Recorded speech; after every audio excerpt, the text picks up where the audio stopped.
le tireur de tourelle ventrale du B-17. Le B-17 Flying Fortress était l'un des avions les plus redoutables de la Seconde Guerre mondiale. Ce bombardier stratégique a joué un rôle majeur en paralysant l'industrie de guerre allemande, larguant plus d'un tiers des bombes sur l'Allemagne durant la guerre.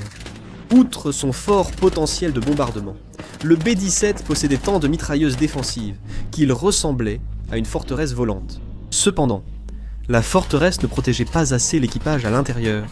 Piloter un B-17 était un travail très risqué car ils étaient énormes, lents, et donc des cibles faciles pour les avions ennemis, et les défenses anti-aériennes, qui les désignaient toujours comme cible principale. Si l'avion était touché, il était peu probable que les 10 membres d'équipage sautent en parachute. C'était la principale cause du fort taux de perte des équipages de bombardiers pendant la guerre. Parmi l'équipage, les mitrailleurs étaient les plus exposés dans leurs emplacements. Un emplacement en particulier comportait le plus grand risque, la position du mitrailleur dans la tourelle ventrale. Les tourelles sphériques n'étaient pas prévues dans la défense initiale du B-17. Au départ, le dessous du bombardier était protégé par une version télécommandée, un système complexe et problématique. Les ingénieurs de Boeing ont installé la tourelle sphérique Speary, bien meilleure, qu'à partir du 113e appareil. La tourelle sphérique Speary était une conception très réussie. C'était une chambre sphérique en aluminium et plexiglas fixée à l'arrière du fuselage. Occupée par un homme et actionnée électriquement, la tourelle se déplaçait très rapidement. Elle pouvait pivoter sur 360 degrés et s'incliner jusqu'à un angle de 90 degrés. Avec ces caractéristiques, elle couvrait toute la zone sous l'appareil. Elle était fixée au fuselage par un arbre avec une pompe hydraulique qui lui permettait de se rétracter dans l'appareil. Ceci était fait en cas d'atterrissage d'urgence sans utiliser le train d'atterrissage.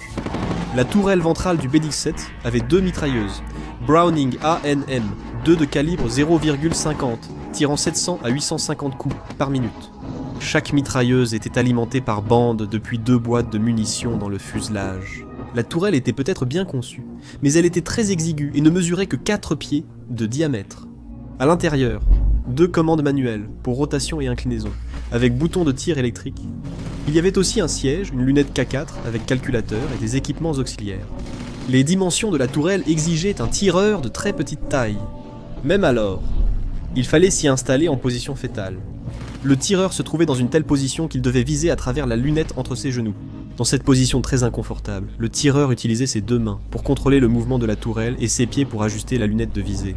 Rester des heures dans cette position par grand froid était déjà difficile, sans parler de devoir pivoter en combat et viser les avions ennemis. Il fallait beaucoup de courage pour entrer dans la tourelle et affronter l'ennemi dans les airs. L'accès au système d'armes se faisait depuis l'intérieur de l'appareil. La trappe d'entrée était située en face des mitrailleuses. Pour l'ouvrir, le mitrailleur devait tourner manuellement la tourelle jusqu'à ce que la trappe soit positionnée à l'intérieur de l'appareil. Elle n'était utilisée que pendant le vol, jamais lors des décollages ou atterrissages pour des raisons de sécurité. Le mitrailleur devait rester prudent. Entrer dans la tourelle suivait des étapes précises, et ignorer ses instructions causait blessures ou accidents mortels. Hors de la tourelle, le mitrailleur était totalement exposé au feu ennemi, surtout que la majorité des tirs venaient d'en bas.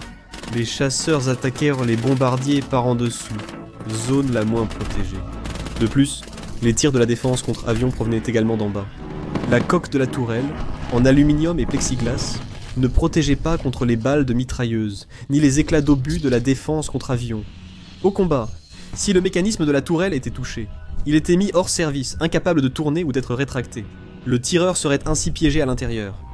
Lorsque l'avion devait atterrir sur le ventre, la tourelle ventrale était détruite, supprimant toute chance de survie pour le tireur. Même lors d'atterrissage standard, rester dans la tourelle était risqué pour les tireurs. Parmi tout l'équipage, seul le tireur de la tourelle ventrale ne portait pas de parachute sur lui ou à proximité.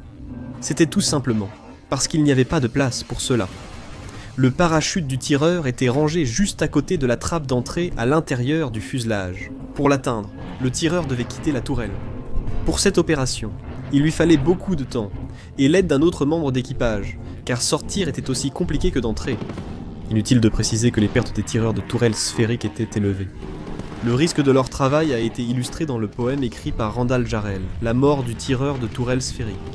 À 10 km de la Terre, arraché à son rêve de vie, je me suis réveillé sous la défense contre avions et les chasseurs cauchemardesques. Quand je suis mort, ils m'ont sorti de la tourelle avec un tuyau. Membre d'équipage d'un bombardier B-17 américain. Seconde Guerre mondiale. Les forces aériennes de l'armée des États-Unis étaient composées de volontaires, pour la plupart âgés de la fin de l'adolescence ou du début de la vingtaine, venant de toutes les régions du pays. Les équipages de bombardiers recevaient une formation approfondie sur des bases aériennes américaines avant d'être envoyés à l'étranger pour des missions de combat. Un B-17 comptait généralement un équipage de 10 personnes, dont un pilote, qui était le commandant de bord, un copilote, un bombardier et un navigateur, un opérateur radio, un mécanicien de bord, 2 mitrailleurs latéraux, un mitrailleur de queue et un mitrailleur de tourelle ventrale. L'USAAF lançait ses campagnes de bombardement stratégiques depuis des bases situées en Angleterre, en Afrique du Nord et en Italie. La stratégie des commandants de l'armée de l'air consistait à effectuer des raids de jour à haute altitude en formation massive avec une puissance de feu écrasante. Ces raids visaient des sites industriels, des lignes de communication et d'approvisionnement en carburant. Les campagnes de bombardement de 1943 entraînèrent de lourdes pertes, de nombreux B-17 ne revenant pas. Avec l'épuisement des défenses aériennes allemandes, les bombardements devenaient plus efficaces au fil de la guerre. Les missions de combat débutaient tôt, les équipages étant réveillés à l'aube par un officier pour le briefing du jour. Les bombardiers décollèrent ensuite et se mettaient en formation en direction de l'Europe occupée. Les conditions étaient inconfortables. Voyager dans un avion non pressurisé à une altitude de 7600 mètres, soit 25 000 pieds, exposé à des températures pouvant descendre jusqu'à moins 45 degrés Celsius ou moins 56 degrés Fahrenheit. Il était donc important pour les équipages de porter des masques à oxygène et des combinaisons de vol chauffantes lors des longs vols afin d'éviter les engelures ou la mort. Pour le mitrailleur de queue et celui de tourelle ventrale, les positions exiguës rendèrent le voyage plus inconfortable. Les parachutes étaient trop encombrants pour être portés en permanence, mais les équipages portèrent des harnais pour les attacher rapidement en cas de saut. Une fois que les chasseurs d'escorte étaient hors de portée et ne pouvaient plus soutenir les bombardiers, les équipages étaient attaqués par les chasseurs allemands. Les mitrailleurs tiraient dans toutes les directions, le navigateur aux mitrailleuses latérales, le mécanicien naviguant à la tourelle supérieure, le bombardier à la tourelle de nez, les autres aux flancs, tourelle ventrale et arrière. En plus du danger représenté par les chasseurs ennemis, les tirs nourris de la défense contre avions au sol pouvaient détruire le bombardier et l'envoyer s'écraser au sol. Les formations en boîte, bien qu'elles offrent une meilleure protection contre les chasseurs, rendaient les bombardiers une cible plus facile pour la défense contre avions. À l'approche de la cible, le bombardier prenait le contrôle de l'appareil et utilisait son viseur Norden, relié au pilote automatique pour larguer les bombes, en espérant toucher la cible. Une fois la cargaison de bombes larguée, l'équipage rentrait, parfois avec des parties entières de leur B-17 détruites, ce qui contribua au surnom de forteresse volante. La durée de service d'un équipage de bombardiers était d'abord de 25 missions, puis a été portée à 35. Les chances de survie d'un membre d'équipage, 1 sur 4, rendèrent la mission très éprouvante pour les nerfs. Bombardement stratégique jour et nuit durant la Seconde Guerre mondiale. L'une des armes les plus efficaces et controversées utilisées par les Alliés pendant la Seconde Guerre mondiale fut une campagne de bombardement stratégique soutenue. Des bombardiers lourds à long rayon d'action visaient le cœur de l'Allemagne pour détruire les infrastructures clés et saper le moral allemand. Les Américains et les Britanniques s'accordèrent sur l'importance du bombardement stratégique, mais divergeaient nettement sur la façon de mener cette campagne et les méthodes à employer. La RAF, utilisant des bombardiers à long rayon d'action comme l'Avro Lancaster, préférait effectuer des bombardements de nuit, tandis que leurs homologues américains de l'USAAF utilisaient massivement le Boeing B-17 Flying Fortress et le Consolidated B-24 Liberator lors de raids diurnes. Chacun avait ses propres raisons de voler de jour ou de nuit. En janvier 1943, la directive de Casablanca a été émise. C'était un plan anglo-américain, visant une campagne de bombardement continu pour, je cite, « détruire et désorganiser le système militaire, industriel et économique allemand, et démoraliser la population jusqu'à affaiblir sa résistance armée. » Fin de citation. Pendant la journée, le ciel allemand serait assombri par les vols de bombardiers américains, tandis que la nuit serait prise en charge par les Britanniques.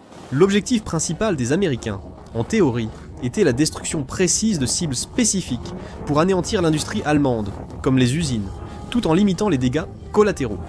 Afin de toucher leurs cibles avec la plus grande précision possible, les bombardiers utilisaient les instruments de visée les plus récents, comme le viseur Norden. Le viseur Norden était doté de qualités mythiques.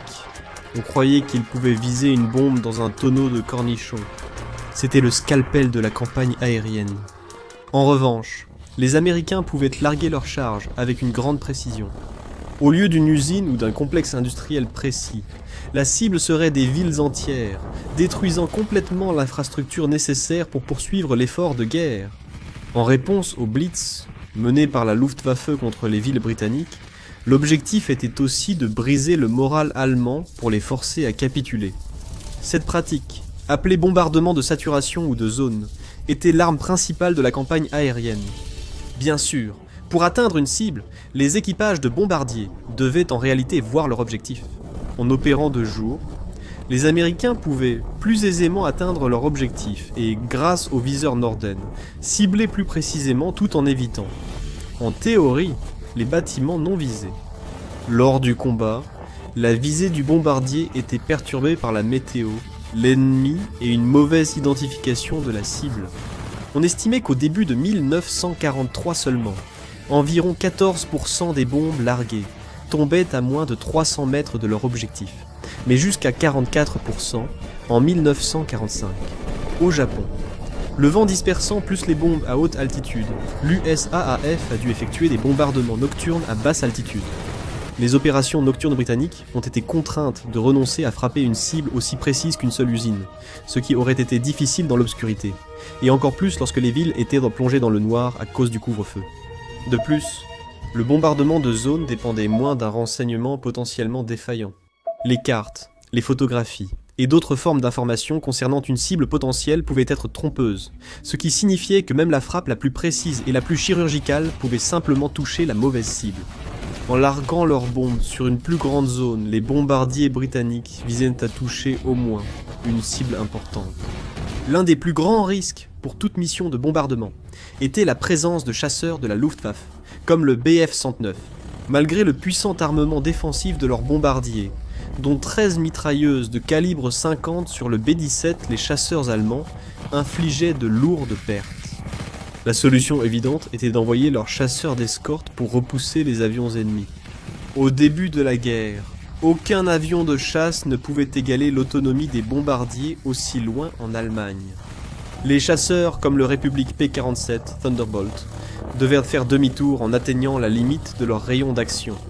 Après le départ des avions d'escorte, les bombardiers étaient submergés par la Luftwaffe. Ce problème serait résolu plus tard dans la guerre avec l'introduction de réservoirs de carburant externes, ainsi que la création d'un chasseur à long rayon d'action, le P-51 Mustang. En volant en formation serrée pour couvrir les mitrailleuses, les bombardiers restaient vulnérables aux canons antiaériens, qui les repéraient facilement en survol. Les Lancaster de la RAF volaient aussi hors de portée des chasseurs d'escorte comme le Supermarine Spitfire, mais opérant de nuit, ils rencontraient bien moins de résistance des chasseurs allemands.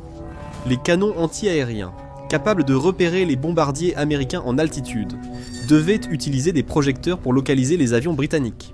Le Lancaster ne possédait pas non plus les mêmes dispositifs défensifs que le Flying Fortress, sacrifiant le même armement défensif de 8 mitrailleuses au profit d'une capacité d'emport de bombes plus importante.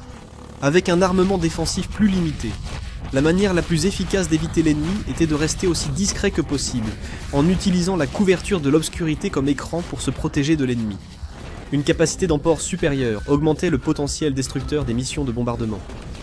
Globalement, le coût des missions de bombardement de jour était immense. Au cours de la guerre, la 8e Air Force à elle seule, qui a effectué la majorité des raids sur l'Allemagne, a perdu 26 000 hommes, soit plus que le corps des Marines pendant toute la guerre, avec des pertes totales de l'USAAF estimées à 40 000 morts, 18 000 blessés et environ 12 000 prisonniers. En août 1943, un raid majeur visait à perturber la production aéronautique allemande. Les cibles seraient une usine Messerschmitt à Ratisbonne et une de roulements à billes à Schweinfurt. Arrivés sur leur cible, les bombardiers sans escorte furent submergés et décimés par les chasseurs de la Luftwaffe. Sur les 367 bombardiers ayant participé au raid, pas moins de 147 ont été abattus lors d'une attaque suivante sur Schweinfurt. Sur 291 bombardiers, 60 furent abattus, 17 s'écrasèrent en Angleterre et 121 nécessitaient des réparations essentielles. Connu sous le nom de Jeudi Noir, il était clair que les mitrailleuses défensives des bombardiers américains étaient insuffisantes pour assurer la sécurité des appareils et les missions sans escorte furent suspendues. Les raids nocturnes britanniques étaient légèrement plus sûrs, étant protégés par l'obscurité, bien qu'ils aient également subi de lourdes pertes. Les chasseurs allemands, les batteries de flak et les autres défenses anti-aériennes ont fait des ravages, et à la fin de la guerre, la RAF avait perdu plus de 57 000 hommes avec 8 400 blessés et un peu moins de 10 000 faits prisonniers. À ce jour, il existe un débat sur la méthode qui était la plus efficace. Le bombardement américain de jour était censé être plus précis, aidant les Alliés à affaiblir l'industrie allemande. En coupant cet élément logistique, la Wehrmacht ne serait plus en mesure d'opérer, et son effort de guerre s'arrêterait net. En bombardant massivement la nuit, la RAF détruisait de grandes parties de l'infrastructure allemande, forçant l'Allemagne à mobiliser des ressources pour les réparations au lieu de l'effort de guerre. Peut-être que l'aspect le plus controversé de la campagne de bombardement était son effet sur les civils. Bien que les bombardements de précision américains visaient à toucher des cibles stratégiques, la réalité de la guerre faisait qu'une grande partie de leurs charges tombait sur des zones civiles. Cependant, les bombardements de zones britanniques assuraient la mort de civils lors des raids. Cela était considéré comme justifiable car il ne faisait aucun doute que beaucoup de ceux qui étaient tués étaient des ouvriers d'usine, jouant un rôle essentiel dans l'effort de guerre. On pensait également qu'en frappant une zone civile, le moral des Allemands s'effondrerait et leur désir de poursuivre la guerre diminuerait. Dans ce qui est probablement l'exemple le plus tristement célèbre, le 13 février 1945, la ville de Dresde allait être ciblée. La première vague de bombardiers Lancaster de la Royal Air Force a largué des bombes explosives et incendiaires sur la ville, larguant 880 tonnes sur le centre-ville. Une tempête de feu s'est déclenchée, et les flammes ont ravagé la ville.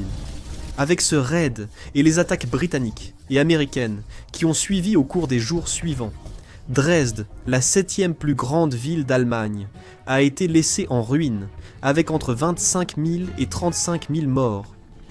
Bien que ce soit l'exemple le plus célèbre, de nombreuses autres villes ont été ciblées de la même manière, et entre 750 000 et 1 million de civils allemands ont été tués à la suite de la campagne aérienne. Dans l'ensemble, les raids diurnes de l'US Army Air Force et les raids nocturnes de la RAF ont constitué une part essentielle de l'effort de guerre allié, chacun présentant ses avantages et ses inconvénients. La question de savoir quelle méthode était la plus efficace a été débattue à l'époque, et nul doute qu'elle continuera à faire l'objet de discussions à l'avenir. Vue en coupe du B-17 Flying Fortress. Origine. Le B-17 a commencé à être développé bien avant le déclenchement des hostilités. Dans les années 1930, l'armée de l'air américaine recherchait un grand bombardier à 4 moteurs pour défendre l'Amérique en cas d'invasion ennemie, depuis Hawaï, l'Alaska ou le Panama. À cette fin, la société aéronautique Boeing a créé le premier prototype dès 1935. En 1937, la production était limitée, mais en 1941, lors de l'entrée en guerre des États-Unis, une flotte de ces appareils, petite mais croissante, existait déjà. Le nom Flying Fortress vient d'un journaliste qui, en 1935, s'est exclamé que le prototype ressemblait à une forteresse volante après avoir vu les multiples mitrailleuses sur l'appareil. Variantes et chiffres. Au fil des années, la conception de base du B-17 a été améliorée à plusieurs reprises. Après le modèle 299, le B-17B fut le premier à être produit en nombre et vola pour la première fois en 1939.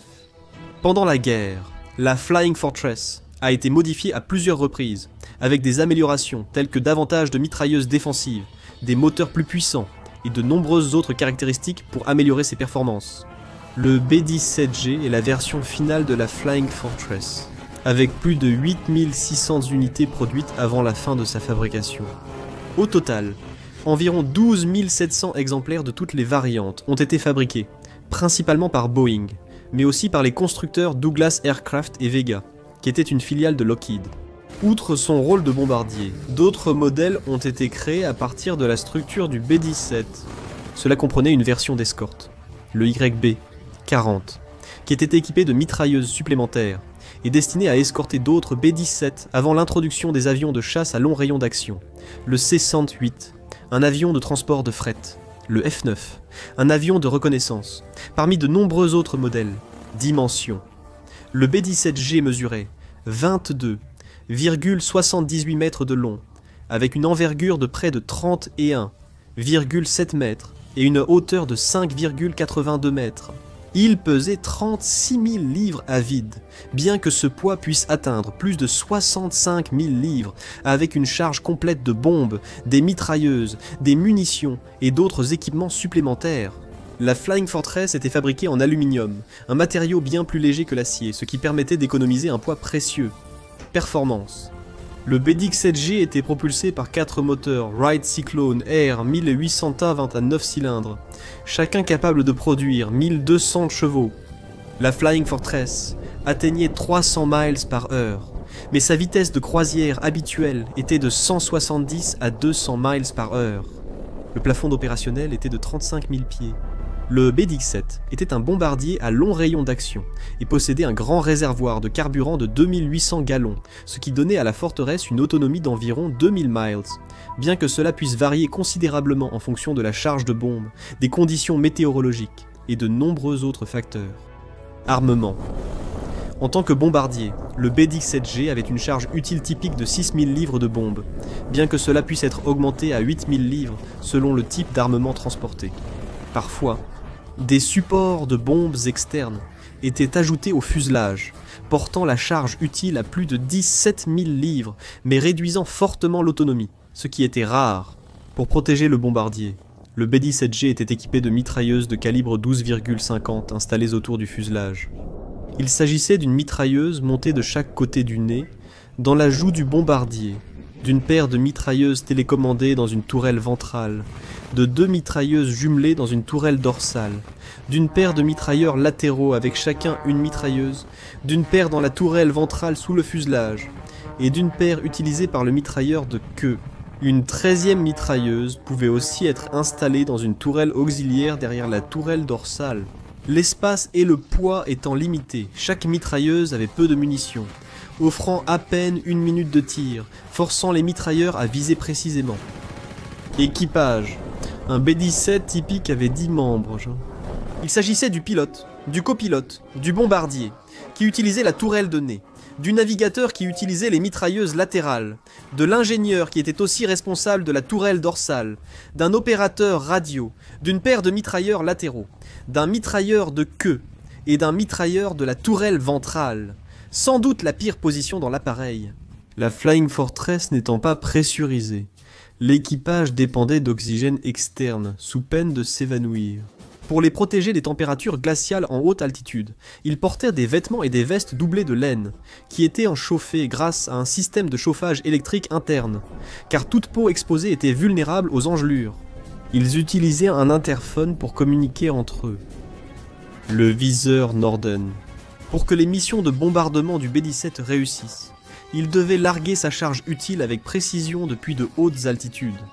C'est pourquoi la Flying Fortress serait dotée du viseur de bombardement Norden. Mis en production en 1932, il a remplacé le viseur de bombardement Sperry. Différents modèles de viseurs de bombardement existaient, mais tous reposaient sur le même principe. À l'approche de la cible, le bombardier, situé dans le nez de l'appareil, activait le viseur de bombardement. Il entrait le cap, la vitesse de l'appareil et les données du vent dans l'ordinateur du viseur, puis alignait le réticule sur la cible. À ce moment, il prenait le contrôle de l'appareil.